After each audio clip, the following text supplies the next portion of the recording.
spent years doing all of the right things. I was strength training, I was doing CrossFit, I did a variety of sports, I was working out almost every single day. The discipline was definitely there, but for some reason, my body was still not changing. Turns out I was making all of the mistakes that I see women falling victim to almost every single day. So if you're tired of working hard, but the results just aren't there, this is for you. I used to believe that more was better. More reps, more days, more sets, all of those things. And honestly, I was definitely working hard, but I was basically just working myself into the ground. I was just piling on junk volume, and I probably had really bad form as well. In retrospect, I also realized I was never pushing myself to 100% to the end or like those 2 to 3 reps close to failure. I was following all of the hype. I was ignoring my cycle. I was pushing myself hard, but I did not go home and my results were definitely not there. So I followed this routine for years and then lockdown hit.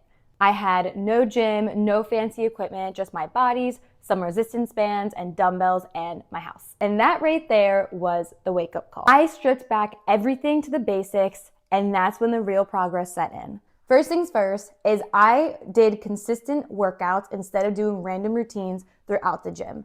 That consistency week over week is what allowed me to engage in progressive overload and finally see results. The second thing is because I didn't have access to all these like cool looking machines, I literally just had dumbbells, my body, and resistance bands. I could not really push myself over the edge. I had to focus on quality and controlled reps, not just more volume or random exercises with cool equipment. Thirdly, because I didn't have a lot of social interactions, obviously because I was at home, I could actually focus on the quality of my workout and get it done in a shorter period of time instead of being there for 90 plus minutes without doing actual work. This to say, I learned that rest time matters and how your mind is during those exercises matters, hence the mind to muscle connection. Lastly is I engaged in progressive overload in a variety of ways. I was pretty capped on the equipment I had access to, therefore the amount of weight I had access to. Therefore, I had to get creative with tempo, volume, different types of exercises like unilateral exercises, isometrics, eccentrics, all of those concepts I had to apply at home because I couldn't just get on a leg press and put hundreds of pounds on it. And since I didn't have the noise of having to leave the house, go to work, see friends, yada yada, because I could actually put my head down and really focus on tracking my macronutrients. And that's where I learned the importance of your proteins, your fats, your carbs, and especially had to align those things with your cycle. Behind me, you're going to see a home workout routine that you can follow right now that is beginner and intermediate friendly. This is perfect if you have dumbbells, resistance bands, even a kettlebell, and body weight, and you're just looking for something simple, easy to follow, and something you can apply progressive overload principles to so that you can see results at home. So the overall split is an upper-lower split with 1 day of active recovery. Starting off with upper body day, we're going to start off with a dumbbell chest press, moving into a dumbbell row, a dumbbell lateral raise, dumbbell bicep curls, and a banded overhead tricep extension. Now, if you are already pretty capped out at the weight that you have and you feel like you can't really push yourself into failure, you can always superset these with a body weight exercise so that you can really max out that muscle. For example, a dumbbell chest press, you might not have enough weight to feel that fatigue in the chest. So if I were you, I would complete the full set of chest presses and then move right into body weight push-ups so that you can push your chest muscles into fatigue and therefore start seeing results there.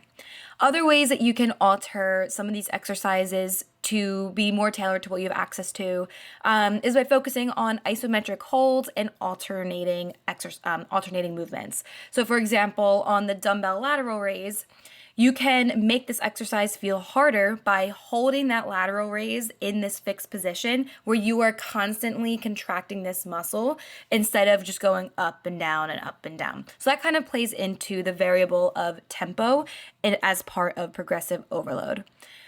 Something I love to do with dumbbell lateral raises is holding one arm out in a lateral position and then lifting the other one up at a time. So you go up, one exercise or one on the one arm and then switch. So you're always holding one arm out and the other one is moving.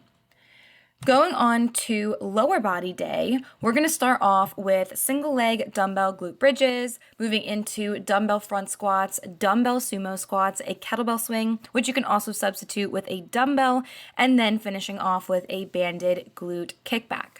So an example here for the single leg dumbbell glute bridge. If you're not advanced enough to do single leg, you can always bring both legs down and regress it into a standard dumbbell glute bridge. To make it harder, that's why we added in that single leg. Similarly, with something like the dumbbell front squat, you can always hold one dumbbell here and turn it more into a goblet squat. You can hold two dumbbells on your shoulders to make it harder, and then you can progress it even more by elevating your heels or coming into a stagger stance, so you're doing kind of one leg at a time. Going on to your active rest day, I suggest doing 1 to 2 of these exercises or movements on that active rest day. So 30 minutes of yoga plus a walk, or a walk plus Pilates, or depending on your fitness level, you can just do one or the other. But the goal here is to stay active on that rest day.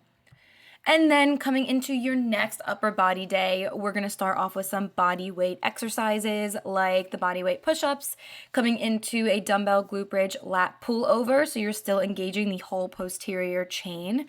Coming into banded delt pull apart, so you're working behind your shoulders, whereas those lateral raises at the beginning of the week was working the outer part of your shoulders. Going into a dumbbell bicep curl press, you're working your chest and your biceps, and then coming into a dumbbell skull crusher. Ways you can make these harder or easier. You can take the glute bridge out of the pullover, so you can just focus on the lat portion of it and the upper chest. For body weight push-ups, you can come down to your knees, or you can add weight onto your back to make it harder. And then same thing with dumbbell skull crushers. You can always hover your legs above the ground so you can engage more abs and kind of get more bang for your buck out of that exercise. And then finishing that week off with, again, lower body. We love single leg exercises when it comes to lower body because lower bodies tend to be a little bit more stronger. So a way to make the exercise harder is by going single leg. So we're going to start off with a step up, moving into alternating reverse lunges with your dumbbells, coming into an alternating side lunge with your dumbbells, a single leg deadlift, and then body weight calf raises. So ways you can make this harder is by holding a dumbbell with those calf raises. You can hold 2 dumbbells with your single leg deadlift instead of 1.